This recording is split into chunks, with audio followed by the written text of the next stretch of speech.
Hello, everyone. Thank you for joining us. My name is Tim Mikhelishvili, and I'm the host of the All Out Coach podcast, which we are broadcasting live today on LinkedIn, YouTube, and Facebook. It's being multi-streamed.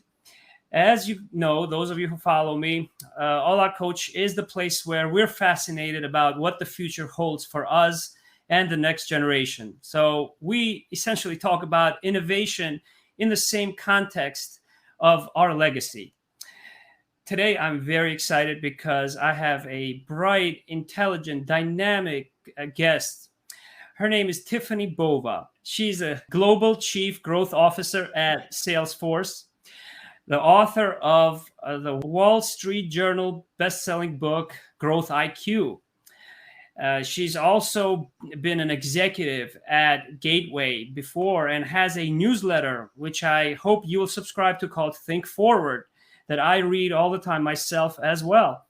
And today we'll be discussing the impact of the data culture on the worlds of business, as well as the healthcare sector. So thanks for joining us, and make sure to comment and ask us questions. Hi, Tiffani. I'm so glad you're here with us today. Oh, thank you, Tim, for having me. Sure. In addition to all of your accomplishments and the positions you've held, what strikes me often is how much energy and how dynamic you are. And my first question has to be, where do you find your source of energy today, which is so relevant to all of us? It's a great question. I'm going to have to answer that two ways, actually, because I'm going to say my pre-pandemic energy and now my, still at the moment, predominantly working from home energy.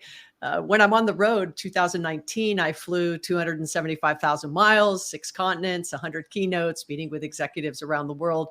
That's a very different kind of energy than doing a lot of that work now in my home studio. So I'd say that for me, it's all about purpose and being mindful of how you spend your time and where and when you take breaks. I'm really good about saying, I can't just go back to back all day. I will put breaks in and go for a walk, in the neighborhood, whatever it might be. But I'm about to get back on the road again. So it'll be interesting to now rebalance myself. I'm a little bit out of travel shape.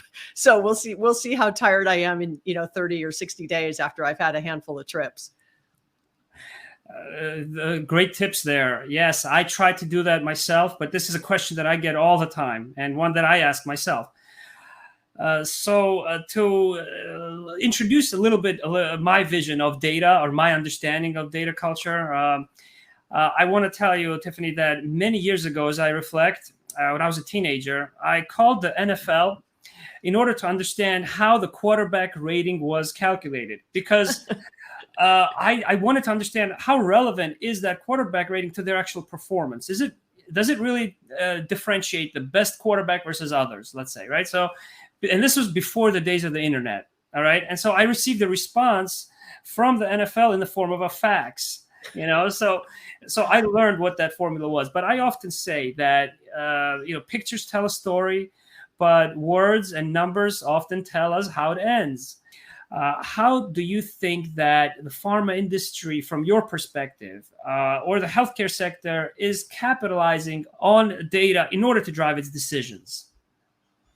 Well, that's a very complicated question for me to answer. And there's a couple reasons why. I think when you look back over the last 18 months since the lockdown really kind of hit, let's call it March of 2020, you've seen this acceleration in digital transformation we had not seen in business over the course of like the previous decade. So we saw it over 3 to 6 months, a lot of transformation, if not more than we'd seen in the decade across all industries. And I'm just going to pick a small business like a restaurant. We used to go into a restaurant, you might go every other week with your family or every week with your family on a Tuesday. And then all of a sudden it's shut down. And the restaurant owner is like, well, how do I get in touch with those people who used to come in every Tuesday? Because I know what they want. And, I don't even have my menu online. And I don't have any relationship with Grubhub or Uber Eats or whatever it might be to deliver the food. I don't even know how to communicate to my staff and in a way that allows them to know, can they come in? When can they come in? How are we going to continue to work? I'm just picking restaurant. So imagine what happened at that moment when, healthcare shuts down, right? And all those surgeries and all those doctor's appointments and everything that was scheduled kind of came to a screeching halt. But what also has transformed is the expectations of consumers, and I'm going to use consumer very specifically in this answer, is that consumers' expectations in their super consumer life of now doing everything from home, educating their kids, working, even potentially having doctor's appointments, whatever it might be, those expectations now have threaded over into all industries. So if it was grocery shopping, now they're like, it's so easy to order groceries. Why can't I do this over here? Or I'm going to set an appointment, to have something done in my house. Why isn't it as easy to do with my doctor? And so those expectations that have now been pulled from other industries, I feel like, healthcare has made huge strides, on the obvious healthcare side. But let's talk about the relationship between the doctor, the hospital, and the patient. Is the patient experience as evolved and mature, and has it had as much innovation as the customer experience has in the consumer side?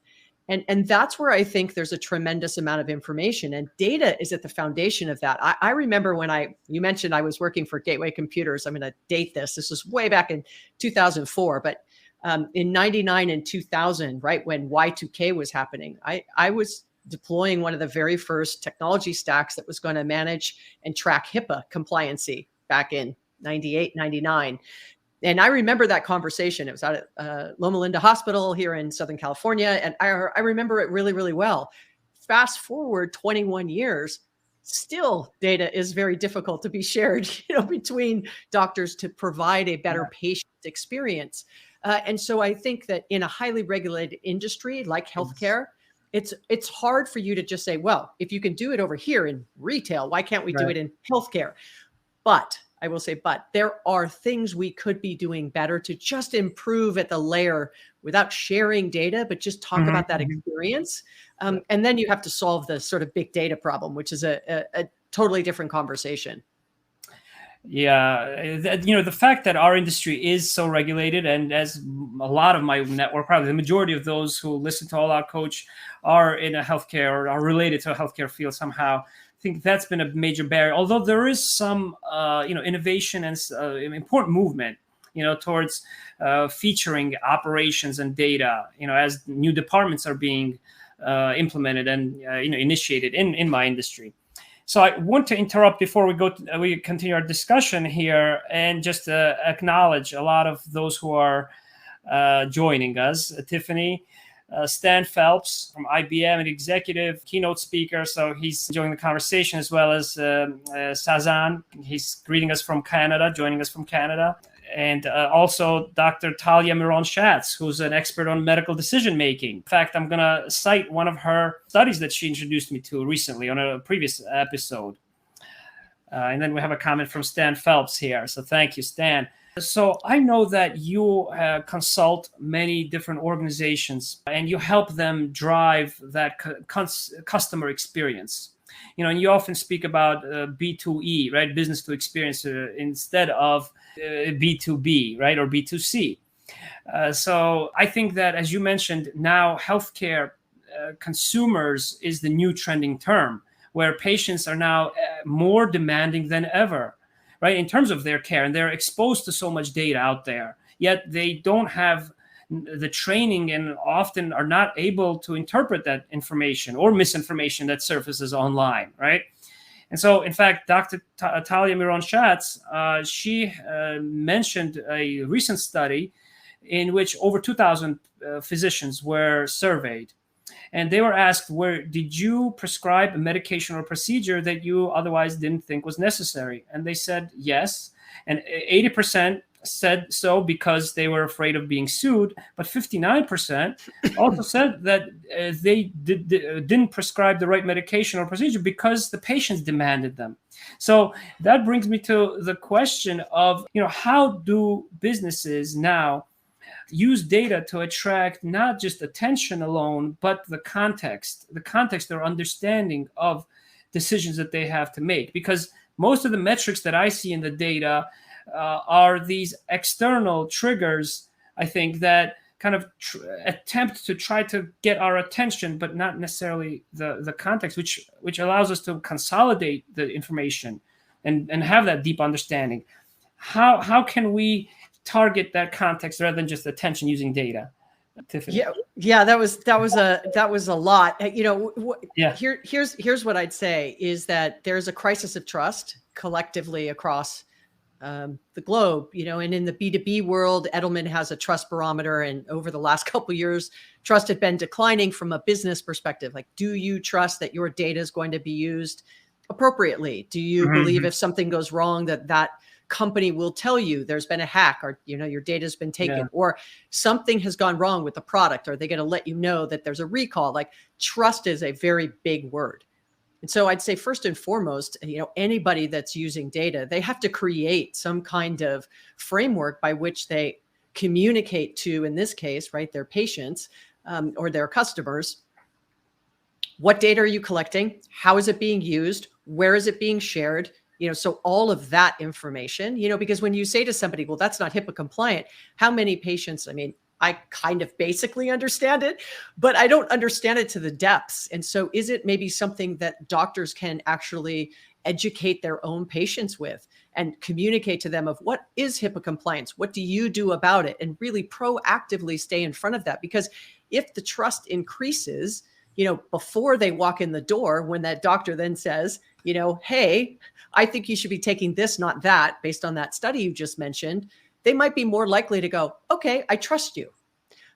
Because if they're just like, look, I did a, 12 a.m. to 6 a.m. Google search to, Dr. Google and try to figure out what I'm supposed to do. And then I say back to the doctor, I want to take this, not that. I'm basing it on maybe information that is not even accurate and valid. And so I think specifically in the healthcare industry, especially today, it is all about trust. And how do you build that trust? And how do you use data to create a more trust-based relationship on value? And in this case, really communicating and almost over communicating. Because look, I would say, just like any business, you want to have customers who value you, and you want to make sure that there's sort of mutual respect. And so if you have to walk away and say, maybe this is not the right relationship, that's not a bad thing, right? You definitely want to have a trust-based relationship, and data is an amazing way for you to use that as the tip of the spear of the conversation, like I just described. I don't think my doctor's ever communicated with me, here is what HIPAA, here's what I do. Here's what, now they've moved to digital records. What does that even mean? I still have to go request paper records from a past doctor to get it to my existing doctor. Well, that doesn't sound very digital to me. So, I don't understand. So I think that there's a lot of education that can go there. And back to your, previous point of words can tell a story, but data tells how the story ends. Well, talk about that data that you may only know. Yeah, those episodes and instances of going from one physician to another are ones that I talk about a lot. Regardless of the data and the electronic medical records that are out there, there's so many gaps, particularly with the policies, the insurance plans that you have to change every year. And it's really the patients that ultimately end up suffering, because their care is not always continuous as you go from one provider or one healthcare system to the next. And these are questions that I continue to ask. You mentioned earlier that you had some experiences with virtual medicine. I did as well during the pandemic. And they were quite helpful, actually, and efficient. They eliminated my meniscus-related pain, for example, just by doing exercises that a physical therapist taught me over video cam. In this world of working remotely, what are some technologies, applications? I know you mentioned Google, Slack, some other ones that you find effective, or any tips you have to engage team members remotely? Well, the first thing I'd say here, especially around what we saw over the last 18 months, was this sort of renaissance of something we call the appointment economy, and making appointments in areas that you otherwise would not, right? You make a doctor's appointment, you make an appointment to see your attorney, there are things that you will make an appointment for naturally, but, going and picking up your holiday tree, or going and doing, walking through a pumpkin patch and, doing a Halloween event or something like that, where you would just show up. Now you maybe have to make appointments because of safety, health for the employees as well as the patrons, like making sure everything's okay. Well, in the medical world, like appointments are critical. And time is money for the doctor, but time is also valuable to the patient. And so, one of my biggest complaints is always, look, if you're going to be an hour late and I'm going to sit in your waiting room, could you just communicate to me and let me know you're going to be an hour late? And then just say, do you want to keep this appointment? Yes or no? And I can make the decision if I want to sit there for an hour or not. And if it's no, I don't, I want to reschedule, and I want to reschedule right now. And so, that doesn't happen. But I will tell you, we've seen, once again, over the last 18 months, if you think about the field service industry, I'm going to come fix your washer. Used to be, we'll be there Tuesday. It's like, well, what time? No. We'll be there Tuesday. Okay, well, that's not helpful. And then it became kind of 8 to noon, and then it was noon to 5. And, then it might be noon to 2, and the windows got smaller and smaller, where hopefully you've noticed across, many industries that now it's, I'm going to communicate to you when your technician is on his way, 10 minutes away, his or her way, right? 10 minutes away.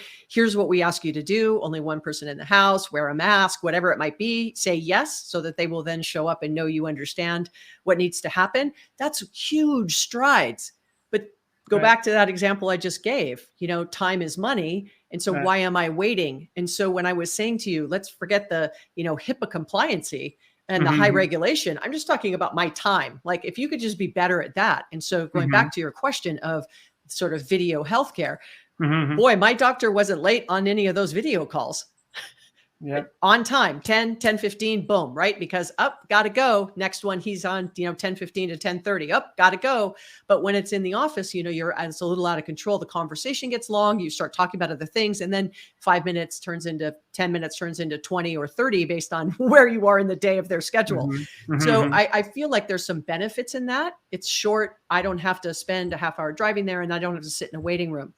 So now, even something that simple, that's a big improvement for service, right? I mean, right away, I think people complain that, like, I always have to wait, or the one everyone talks about, I fill out all my information on paper every time when I come in. Well, do you not know who I am? I don't know. I've been here for 10 years. I come twice a year. Like, what? I need to tell you my birth date again? I mean, you should ask about insurance, and outside of that, everything's the same, right? And so I think that's why I was saying at the beginning, like, understanding those experiences on the consumer space, what things have changed that healthcare could apply that doesn't reach the level of HIPAA regulation and compliancy, right? We're just talking about it, that the patient journey, coming into a hospital, leaving a hospital, getting paperwork, follow-up, any of those things that can be automated using technology, whether it's Salesforce, we have Health Cloud, whether it's using something like Slack, which we acquired, from a collaboration and communication standpoint. There is no shortage of technology. The challenge is getting people to use it. You just painted some very realistic pictures there that take place and in the healthcare setting that I think you spoke up for many patients and healthcare professionals, I think. And ultimately, it's the extent to which virtual healthcare is reimbursed also. That also is going to determine how readily it is for access for patients and the incentives that physicians have. And I know that physicians and healthcare professionals, they're advocating for increasing different value-based models versus just looking at providing healthcare as a service. And just like you mentioned, I think virtual technology has increased value-based services. So I want to take one quick pause to make sure to remind those, because in the audience, to ask questions. This is a very, very rare, unique opportunity. I was looking forward to meeting with you, Tiffani, and for sharing your perspective, your individual perspective on healthcare and business as well. Because in the last few years, I think many of us, I certainly am trying to influence other leaders in medical, in pharma, in the healthcare sector, to integrate some of the best from different industries, from technology, with purpose, in a deliberate, with intentionality as well. So that's why I just wanted to take a quick pause. Any other comments before we move on, Tiffani? No, the one thing I'd say back to you saying, trying to figure out what's going to be the reimbursement from for a video versus an in-person meeting, et cetera. I mean, those are all valid points. But I would also say that as you can become more productive, as you can become more efficient, as you become more connected and agile, you absolutely have the opportunity to actually provide more care, not less care. And so, if you're only able to see 8 patients a day, which I know that is not a reality, most doctors see way more than that, but let's just, pick a number, 8. And you need to start to automate and figure out, how do I make that time allocation? When is it a digital first appointment with a patient versus an in-person? When and why? How do you communicate that? What do you do, right? Those kinds of understanding goes a long way, so that me as a patient, I understand why now, did he cancel or she cancel, and then they don't rebook, and then, well, it was video or it was in person and now it's video. Like, I'm at the mercy of whatever decision is made, versus how do you collaborate with your patients? Ask them what they want. If you're in a huge hospital, a huge facility, that's, have a little less control. But if you have your own practice and there's something you can do there, understand what you find yourself as a great experience in other industries, and how could you potentially apply that to your business as well. Yeah, that's a great point. I'm taking notes as well, simultaneously, by the way, in some of these episodes, particularly those that go live. And so I want to just share that what you just said there, that this is an opportunity for healthcare professionals to provide more care than ever using technology and using data. So I read your book, Growth IQ, and you talk about sales optimization there and the need to engage different customers at different times, right, or different stages. So for those of you who are listening, who are executives in the pharmaceutical industry, if you picture that case study of a launch of a new product, whether you're in the pharmaceuticals or in other industries, what are some tips you have for engaging different customers at different times? Yeah, listen, I would say, if you're listening to this and you're in healthcare or another industry, actually sit in the shoes of your patient customer and map through what it's like to have a first appointment with you. What it's like, where do they have to fill out the paperwork ahead of time? Do they have to print the paperwork, sign the paperwork? Do they have to fax back the paperwork? You mentioned that sort of, the fax early on to the NFL. Like, right. I got asked to do that about 2 weeks ago. Someone sent me paperwork and said, print it out and fax it back. I'm like, I'll have a fax. Like, so, can I take a picture of it with my phone and send it to you? I mean, it was crazy, right? So we're in almost 2022. So if you actually map that journey, you may find low-hanging fruit that you can fix right away. And so ways to make that initial engagement as you're going out to look for new patients or look for new customers, what you can do to make that process seem much more enjoyable. And then if I asked you, would your patients recommend you? Like, if someone said to me, would you recommend your doctor, your 2 or 3 doctors? I'd be like, boy, I don't know. I mean, I don't know if someone's better or worse, but you have to think about these things. This has happened quite a bit. I'd rather have them say, absolutely, like, this is who you need to go see. Super attentive, allows you to be flexible, digital, really proactive in care, communicates with me in between appointments, whatever it might be. So following that journey and mapping it and finding ways to improve is a great way to also identify, where can technology help you? Like that, fill out the paperwork before you get here, print it out, and then bring it in. Well, what if they don't have a printer? Print it out and fax it. What if they don't have a fax? You've given them no option other than, when they show up, they have to fill out all this paperwork when they first get there. And so, once you understand that journey, I guarantee you will find ways and areas in which you can improve. Now, that's one entire work stream. The next one would be, they're already a patient or a customer, and now they need to book time with you or set up an appointment with you. Now, what does that journey look like? And then you could take it in a lot of directions. If they're going to have a surgery or have a procedure, all the things that have to be communicated pre and post of that, or they have an appointment and, pre and post of that. And so once you start to map those journeys, which are a very marketing term, right, that they go through. So the patient journey has a ton of room for improvement, whether they're new, whether they're in your facility, whether they've just left. I did some work many years ago prior to joining Salesforce. I was a research fellow at Gartner Group, and I was working with a large hospital facility in Texas, a cancer facility. You can figure out who it is. And we were talking about, like, post-care, that they were sending patients home with a laptop so that they could have those video conference calls in the 60 days after cancer treatment and while they were still coming in. And they Wow. would lease those. Now, this was now probably 11 or 12 years ago. Wow. So that was really progressive, but Yes. their patient care was high. Their satisfaction was really high.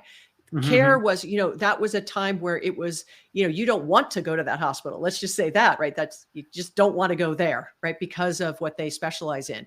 But if they could make that entire patient experience better for the family and for the patient, look, it was MD Anderson. They just, really pushed the envelope on how do you do that care. So I think that there is opportunities even for very large facilities to really think about the patient and how you can improve that, doing things that they are now. Remember, everybody 18 months ago might not have been as digitally savvy. Today, Mhm. almost every age group, even if you're into Right. senior care, is much Mhm. more digitally savvy because they had to Yeah. do everything online. So I think it's a great opportunity now to capitalize on it. Yeah. Yeah. The physicians themselves, they're now raised on social media platforms. But wearing a different hat now, more of a business hat, let's say, if you, let's say, launch a product, there are different types of customers that I know. For example, Scott Belsky talks about in The Messy Middle. Those customers that initially are willing to pay, then you target those who are more forgiving, he says, and those who are, then you expand and diversify those customers. So what are any other business specific types of insights that you have on approaching the launch, or post-launch of a product? Sure. So I'm going to go back to what I said about trust. If you have high Uh-huh. levels of trust with your customers, your existing customer base or patient Okay. base, right, is more Yes. willing, one, to try new products and services from you. They're more willing to forgive you if something goes wrong, right? And be like, oh, but even though something went wrong, I trust that they will do right by me and I will move on. You've already spent the money on the acquisition of that particular customer or patient. And so, I would say when the pandemic first hit, I was advising as many people as I could to go back into the base of customers or patients or whomever, whatever definition you want to use, to go there first, to understand what do they need, how can I give them better service, what is it that I currently offer that they're not using. Because the fact that you just mentioned him that you're launching a new product, if you only have one product and you're launching a second, then this doesn't make sense. But if you have multiple products and your average customer only has one, you have a lot more things you can already sell them before you introduce something new. So there are ways in which you can be better about taking care of the existing base in a way that makes them feel that you care about them. Now, that's one whole conversation. The other one is, okay, I'm doing those things over here with the particular, once again, I'm just going to use my doctor. I never hear from him. I have to call and go, is it time for my annual appointment? And I do it around the same time of the year so that I do everything. And I remember when I do it actually with clock changes, because then it reminds me, okay, these are the things I need to do when the clock changes, but it's not proactive. I have to chase, right? Oh, it's time for my appointment. Do I need this? Do I need that? When is this? When is that? And so if I had better communication on things I should be thinking about at each birthday, hey, you're older, you should be thinking about these things. Like, my birthday, what I've already had done. Why not, help me do more with you? So that's that existing. If you're going out and looking for new and trying to attract new with those products and services that you have, what makes you unique and different? I could tell you right now, 80% of decision-making for customers is on the experience they have with a company or a brand over products. So if products were, I'm buying that from you, so that's what I'm basing my decision on. Now, experience is 80% impact to that decision-making. So if you don't have a great experience about finding out about you, what do you specialize in, what are you doing, they will leave you before you ever have a chance to show them how great your products are. So, I would say to you that experience is this new battleground. You've got to find a way to improve that experience regardless of industry. And you can win there. Trust me, you can win there because we just shared all these experiences. My doctor doesn't do this. This happens. I wait in the waiting room. I have to fill out all this. There are ways to improve the experience where I would be absolutely steadfastly loyal.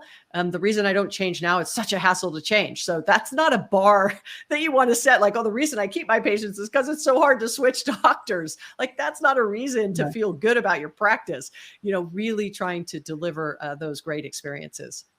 Yeah, that's loud and clear, the role of customer experience. Now, we talked a lot about technology and the data. How do you separate the signals from the noise among all that emerging information that's coming out on data culture in order to make sure that the technology that you implement is socially conscious, private, and transparent? Yeah, look, I'd say that data and reports are sort of backward looking. The signals allows you to have a little bit more forward looking. And so if you're making all your decisions looking backwards, right? Think about your rear view mirror and think about your windshield, right? Rear view mirror looking backwards, windshield looking forward. Yeah. There is a difference. And so do you just always want to be viewing through the rear view mirror, or do you want to be viewing through the windshield? The rear view mirror is going to, help you define, okay, wow, I see that, this is happening behind me. I need to make a different decision. That has value, but only looking back at the data doesn't necessarily. So using data, there's a statement out there that data is the new oil. You cannot pull up to an oil rig and fill up your car. It has to go through the refinery, and the refinery is analytics. And then once it goes through the refinery, you get the petrol or the gasoline to power the business. And those are insights or signals. Then you have to act on them. And it's not that they're going to be 100% right 100% of the time, but you will get smarter and smarter and smarter if you are willing to analyze that data, take those signals and action it. So you may say, wow, I've looked across my patients. This is what's happening. Here are kind of 3 buckets of types of patients I have. Let me try these 2 or 3 things to see which one is going to get them to come in more often or more frequently, or try my new products and services, or, actually just starting to, consume the content I'm putting out, like the few examples I gave. You will learn. And then you will go on and go on, right? Innovation is all about trying things that are going to fail. And I always say, like, unless it's going to kill somebody, which in this case it might, because if we're talking to the healthcare community, or it's illegal, don't do it. But if it's not either of those 2 things, what's the worst that can happen? It doesn't work. You learn from it and you move on. Yeah, like Winston Churchill said, I think, right? Success is going from failure to failure without losing enthusiasm. And it's hard. It's hard. Look, and I think that technology can be intimidating. New ways of doing things is really difficult. Change is hard. The backbone to any of this that we've just talked about is personal growth. And you have to be interested and willing to try things that you're not comfortable doing, that you don't know the answer to, that might not work. And that isn't a safe place for many. So it really takes sort of the fortitude to say, look, I'm going to give it a try. I'm going to learn from it. I will be better at the end of this. And so if you just change, 1% every day of something you do, how you send out emails, what your emails are, like 1% every day, a year from now, you're going to be miles ahead of where you are right now. If you try to change it all at one time, I guarantee you it's going to be probably too much to absorb personally and or for your team and your business or your practice. And so those little pivots every day are a way to lean into all that is now available to us from a technology standpoint. And not all of it may fit for you, but at the end of the day, if you keep the patient at the center of those decisions that you make, you will always be going in the right direction. Tiffani, I'm actually making it a point to display your analogy there with data and oil and how it needs to be refined before it's used. Thank you very much for your insights, your enthusiasm, and your authenticity and being authentic, and you're very candid with us. How do you stretch yourself or lift others in the latest project of yours? What can we look forward to that you're working on now or next? Yeah, thank you for asking the question. I would say that I have talked a lot about the power of businesses connecting with their customers and or patients and improving that relationship by leveraging technology. But I want to sort of shine a light, and kind of where I've been spending a majority of my time over the last probably 6 or 7 months is making sure that the people who work for you feel equally inspired, enabled, and capable to try things and fail and, learn through it. The fastest way to get customers or patients in this case to Right. love your company or brand is to get your employees to love their job.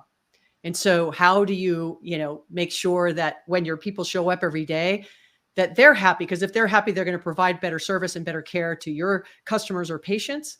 So make sure that all the things I just described to you, if you make it too hard for your employees to set up an appointment or to cancel an appointment or to get, information from another doctor or facility or whatever it might be, try to make that as easy as possible, because they are the ambassadors of what you do. And if they're happy, it goes a long way to making sure that your customers and patients will be happy. Those two things in combination are extremely powerful. So that's the work that I've been doing on lately, this sort of connection between employee experience and satisfaction and engagement and customer experience, and how those two things in concert really can propel a brand or company or practice forward. Thank you. Thank you, Tiffani. I know that, as I often say on All Out Coach, where the slogan is stretch yourself, lift others, hearing you speak globally or reading a lot of your work, your newsletter, always stimulates me to stretch myself and lift others.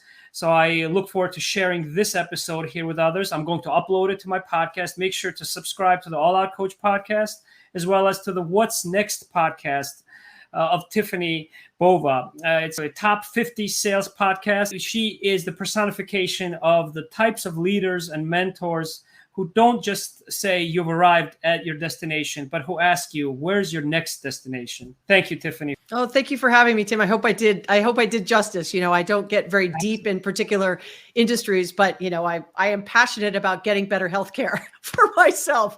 So, if my doctor happens to listen to this, please, let's make some different investments. That would be awesome. You absolutely did, Tiffani. All right. Thank you so much. Bye, everybody. Oh, we do have a few questions. Oh, okay. So if you don't mind sticking around. So there's a question from Lindsay Cohen. Oh, it's a comment. Okay, there. So she thanks you. I just wanted to acknowledge her as well. Kirk Shepard, a renowned physician and leader in the pharmaceutical industry, he's thanking you as well. And Sazan again. As well. So thank you very much, Tiffani. These are just last minute comments. Oh, good. Great. Yeah. And then I'd offer up to everybody, who listened in to follow me on LinkedIn, and also give me feedback back. Look, I am always open to, hearing what resonated, what didn't, and what are the things that, I can improve upon as well, because I do a number of these. And so if there's things that maybe really resonated with you, I'd love to hear it. So please do connect with me. Absolutely. Thank you, Tiffani, again. All right. Bye-bye. Bye.